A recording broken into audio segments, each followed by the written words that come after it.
সুপ্রিয় দর্শক বন্ধুরা, আসসালামু আলাইকুম। সবাই কেমন আছেন? আশা করছি যে যেখান থেকে দেখছেন অনেক অনেক ভালো আছেন। দর্শক বন্ধুরা, ফাইনালি বাংলাদেশের মার্কেটে রেডমি নোট 12 সিরিজের ফোনগুলো চলে এসেছে। Redmi note 12, Redmi note 12 pro এবং রেডমি নোট 12 প্রো প্লাস। গত ভিডিওতে আমরা রেডমি নোট 12 প্রো ওই ফোনটি নিয়ে কথা বলেছি, তবে এই ভিডিওতে আমরা রেডমি নোট 12 এই ফোনটি নিয়ে কথা বলবো। ফোনটি ওভারঅল কেমন হবে, কোথা থেকে কিনতে পারবেন এবং ফোনটির প্রাইস কেমন। সো পুরো ভিডিওটি মনোযোগ সহকারে অবশ্যই দেখবেন। রেডমি নোট 12 এই ফোনটির ডিজাইন এবং বিল্ড কোয়ালিটি নিয়ে যদি আমরা কথা বলি, তাহলে রেডমি নোট 12 সিরিজের তিনটি ফোনের ডিজাইন মোটামুটি সেম, তবে ফ্রেমে কিছুটা পরিবর্তন থাকছে। রেডমি নোট 12 এই ফোনটির ব্যাক সাইড এবং ফ্রেমে থাকছে প্লাস্টিক, তবে তিনটি ফোনেরই ক্যামেরা মডিউল সেম থাকছে। ফোনটির থিকনেস করা হয়েছে 8 মিলিমিটার আর ফোনটির ওজন করা হয়েছে 188 গ্রাম। এর কারণে এই ফোনটি আপনারা এক হাতে লং টাইম খুব ভালোভাবে ব্যবহার করতে পারবেন। আর এছাড়াও এই ফোনে থাকছে IP53 রেটিং, অর্থাৎ এই ফোনটি ডাস্ট অ্যান্ড স্প্লেশ প্রুফ। এর কারণে এই ফোনটিতে হালকা পানির ছেটাফোটা এবং ধুলো ময়লা ঢুকছে না। আর মজার ব্যাপার হচ্ছে এই ফোনটিতে আপনারা 3.5 মিলিমিটার হেডফোন জ্যাক পেয়ে যাচ্ছেন। তবে এই ফোনে থাকছে সাইড মাউন্টেন ফিঙ্গারপ্রিন্ট সেন্সর, যা যথেষ্ট ফাস্ট এবং অ্যাকুরেট বলে জানতে পেরেছি। মার্কেটে এই ফোনটি তিনটি কালার ভেরিয়েন্টে পেয়ে যাবেন, ব্ল্যাক, হোয়াইট এবং ব্লু। সো ওভারঅল সবকিছু মিলে এই ফোনটির ডিজাইন এবং বিল্ড কোয়ালিটি আপনাদের কাছে কেমন লেগেছে কমেন্ট করে আপনাদের মূল্যবান মতামত অবশ্যই জানাবেন।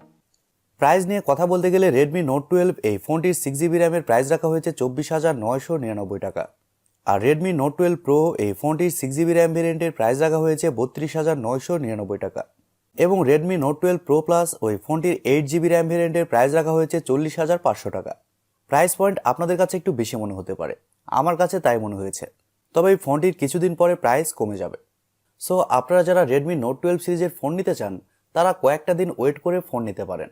এখন কথা হচ্ছে কোথা থেকে কিনতে পারবেন। বসুন্ধরা সিটির গ্যাজেট কিংবিডি এই শপে এই ফোনগুলো আপনারা পেয়ে যাবেন।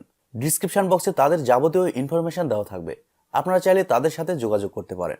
ডিসপ্লে নিয়ে কথা বলতে গেলে রেডমি নোট 12 সিরিজের প্রত্যেকটা ফোনের ডিসপ্লে অসাধারণ থাকছে, এই ফোনেও তার ব্যতিক্রম না। আর ফোনটির সামনে আসলে আপনারা পেয়ে যাচ্ছেন একটি ফুল ভিউ ডিসপ্লে, যার উপর অংশে পাঞ্চলের মাধ্যমে বসানো থাকছে সেলফি ক্যামেরাটি। আর পাঞ্চলের সাইজটাও কিন্তু যথেষ্ট ছোট, যার কারণে সামনে থেকে দেখতে এই ফোনটিকে কিন্তু সুন্দর লাগছে। এই ফোনে থাকছে 6.67 ইঞ্চি সুপার অ্যামোলেড ডিসপ্লে, আর এই ডিসপ্লেটি হচ্ছে ফুল এইচডি প্লাসের একটি ডিসপ্লে। আর মজার ব্যাপার হচ্ছে এই ডিসপ্লেতে আপনারা 120 হার্টজের রিফ্রেশ রেটও পেয়ে যাচ্ছেন। এর কারণে ডিসপ্লের টাচ রেসপন্স কিন্তু খুবই ভালো হবে, পুরাই মাখন। আর ডে লাইটে ব্যবহারের জন্য এই ফোনে থাকছে 1200 নিটস পিক ব্রাইটনেস। এর কারণে ডাইরেক্ট সানলাইটে ওই ফোনটি যদি আপনি ব্যবহার করেন, সেক্ষেত্রেও ডিসপ্লেতে ব্রাইটনেসের ঘাটতি ফিল করবেন না, ডিসপ্লেটা যথেষ্ট ব্রাইট হবে।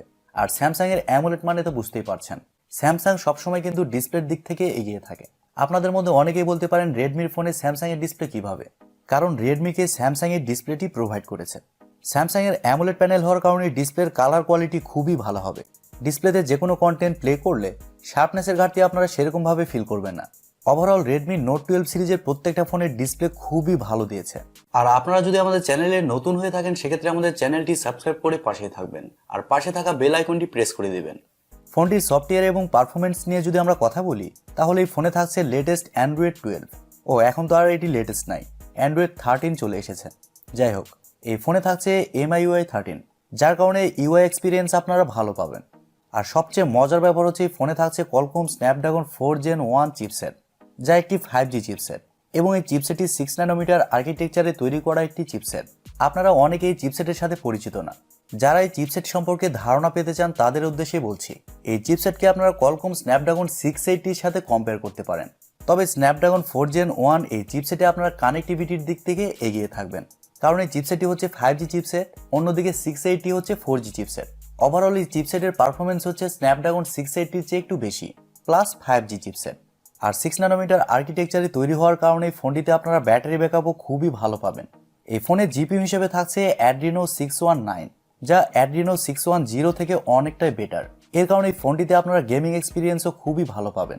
মিডিয়াম সেটিংসে যে কোনো গেমস আপনারা ইজিলি খেলতে পারবেন, সেক্ষেত্রে এই ফোনটিতে গেমস খেলার সময় সেরকমভাবে ল্যাগ বা ফ্রেম ড্রপ ফিল করবেন না। আর স্ন্যাপড্রাগনের চিপসেটগুলো কিন্তু লং টাইমের জন্য ভালো পারফর্ম করে, এই বিষয়ে আপনারা অনেকেই জানেন। প্রথমে বলেছি এই ফোনটি দুইটি ভেরিয়েন্টে লঞ্চ হয়েছে, 4GB র্যাম 128GB রম এবং 6GB র্যাম 128GB রম, যার স্টোরেজ টাইপ হিসেবে থাকছে UFS 2.2 এবং র্যাম টাইপ হিসেবে থাকছে LPDDR4X। ক্যামেরা সেকশন নিয়ে কথা বলতে গেলে এই ফোনটির ব্যাক সাইডে থাকছে দুইটি ক্যামেরা, যার মেন সেন্সর হিসেবে থাকছে 48 মেগাপিক্সেলের একটি ওয়াইড সেন্সর এবং সেকেন্ডে থাকছে 2 মেগাপিক্সেলের একটি ডেপথ সেন্সর। আর ব্যাক ক্যামেরার ফিচার হিসেবে থাকছে dual LED dual tone flash HDR panorama. তবে খারাপ লাগার মতো বিষয় হচ্ছে এই ফোনটির ব্যাক ক্যামেরা দিয়ে আপনারা সর্বোচ্চ 1080p শুট করতে পারছেন, তবে 60 fps এ। কিন্তু আমার মনে হয় যেহেতু এই ফোনটি একটি 5G ফোন, সেহেতু এই ফোনটিতে 4K অপশনটা দিলে একটু বেটার হতো। ফোনটিতে সেলফি ক্যামেরা হিসেবে থাকছে 8 মেগাপিক্সেলের একটি সেলফি ক্যামেরা, যা f2.0 অ্যাপারচার। আর সেলফি ক্যামেরা দিয়েও আপনারা শুধুমাত্র 1080p শুট করতে পারছেন, তবে 30 fps এ। আর ফটো কোয়ালিটির কথা বলতে গেলে এই ফোনটির ব্যাক ক্যামেরার মেইন সেন্সরের ফটো কোয়ালিটি মোটামুটি নাকি ভালোই হবে, তবে ফোনটিতে কিন্তু আলট্রা ওয়াইড সেন্সরটা মিসিং। ফোনটিতে এছাড়াও ওয়াইফাই, ব্লুটুথ, জিপিএস এর মতো আরও অনেক ফিচার পেয়ে যাচ্ছেন, তবে চাইনিজ ভেরিয়েন্টের ফোনেও NFC সাপোর্ট থাকছে না। এই বিষয়টি অবাক লেগেছে। ব্যাটারি সেকশন নিয়ে কথা বলতে গেলে এই ফোনে থাকছে 5000 mAh এর একটি ব্যাটারি, আর ফোনটিকে চার্জ করার জন্য থাকছে 33 ওয়াটের একটি চার্জার। আর আগেই বলেছি ফোনটিতে আপনারা ব্যাটারি ব্যাকআপ খুবই ভালো পাবেন। প্রিয় দর্শক বন্ধুরা, এই ছিল আজকের ভিডিওটি আপনাদের কাছে কেমন লেগেছে কমেন্ট করে অবশ্যই জানাবেন। আর ভিডিওটি যদি সত্যিই ভালো লেগে থাকে তাহলে টিভি টেকটিউব চ্যানেলটি সাবস্ক্রাইব করবেন এবং ভিডিওতে একটি লাইক দিবেন। সো আজকের মতো এই পর্যন্তই, দেখা হবে কালকের ভিডিওতে। সবাই অনেক অনেক ভালো থাকবেন এবং সুস্থ থাকবেন। খোদা হাফেজ, টাটা।